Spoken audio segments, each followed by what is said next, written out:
নিজেকে কখনো মূল্যহীন ভাববেন না। একটু খোঁজ নিয়ে দেখেন, হয়তো আপনিও মূল্যবান কারো না কারো গল্পে। সেই গল্প থেকে নিজেকে সরিয়ে আনুন যে গল্পে আপনি সামান্য আগন্তুক মাত্র, আর ওই গল্পটিকে নিজের আপন করে নিন যে গল্পে আপনি হলেন প্রধান চরিত্র। দেখবেন জীবন অনেক সুন্দর। যে মানুষগুলো কোনো কারণ ছাড়াই ছেড়ে চলে যায় সেই মানুষগুলো বড্ড স্বার্থপর হয়। আর কেউ ছেড়ে গেলে তাকে ফিরে পাওয়ার জন্য যে মানুষগুলো কান্না করে তারা প্রচন্ড রকম বোকা হয়। কারণ যে তোমার পাশে থাকতে তোমার ভালোবাসার মূল্য দেয়নি, তার কাছ থেকে কিভাবে তুমি চোখের জলের মূল্য আশা করো? এটা নিতান্তই বোকামি। তাই কান্না না করে ছেড়ে যাওয়ার শক্তি শক্তিতে রূপান্তর করো।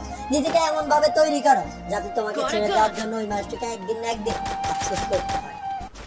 কাউকে এতটা ভালোবাসবেন না যাতে ওই মানুষটা ছেড়ে গেলে বেঁচে থাকাই কষ্টকর হয়ে যায়। কারোর প্রতি এতটা দুর্বল হবেন না যেখানে নিজের অস্তিত্ব সংকটে পড়ে যায়। কারণ ভালোবাসা কোনো সস্তা পণ্য নয় যেটা দিয়ে কাউকে বিলিয়ে দেওয়া যায়। ভালোবাসা একটা অমূল্য সম্পদ যেটার মূল্য সবাই দিতে পারে না। তাই জায়গা থেকে নিজের সবটুকু দিয়ে ভালোবাসা উচিত নয়।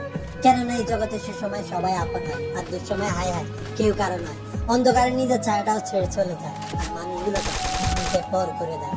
তাই কাউকে ভালোবাসার আগে নিজেকে ভালোবাসতে শিখুন। যেখানে আপনার অভিমানের কোনো মূল্য নেই সেখানে আপনার কোনো অধিকার নেই।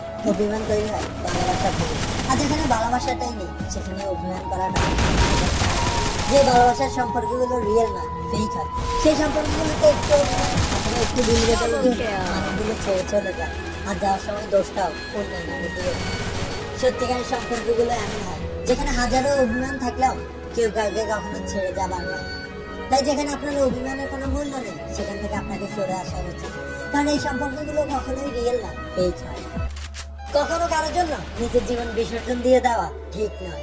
প্রেমে থেকে যাওয়ার পর যেই মানুষগুলো আত্মহত্যা করে তারা প্রচন্ড রকম বোকা হয়। মানুষ ভুলের ঊর্ধ্বে নয়, সবার জীবনে একটা না একটা ভুল হয়েই যায়, কিন্তু একই ভুল দ্বিতীয়বার করা কখনোই উচিত নয়। আর আত্মহত্যা করা মানুষগুলোর দ্বারাই একই ভুল দ্বিতীয়বার হয়।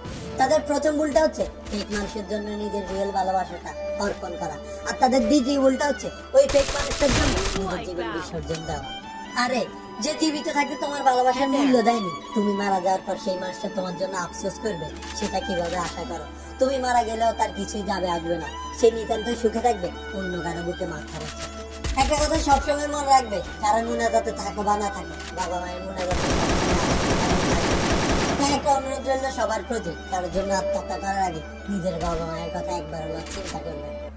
কেউ আপনার উপকারের কথা বলে গেলে মন খারাপ করবেন না, কারণ এই সমাজে কিছু মানুষ আছে যারা একটু উপরে উঠে গেলে অতীতের কথা বলে যায়। এই মানুষগুলো যে সিঁড়ির মাধ্যমে উপরে ওঠে সেই সিঁড়িটাকে বলে যায়, সেই সাথে তারা এটাও বলে যায় আর এই মানুষগুলো একবার কথা হলে দ্বিতীয়বার উপরে উঠে যায় সেই সিঁড়িটাকে আর খুঁজে পাবে না। তাই মন খারাপ না করে এই অকৃতজ্ঞ মানুষগুলোর কাছ থেকে নিজেকে সরিয়ে আনো। একটা কথা মনে রাখবেন, অকৃতজ্ঞ মানুষগুলোর একদিন না একদিন পতন হবে। জীবনে বড় হতে চাও তাহলে প্রত্যাশা ছেড়ে দাও, আর আত্মবিশ্বাসী নিজের লক্ষ্যে কাজ করে যাও। কারণ প্রত্যাশা কখনো হেরে যায় না।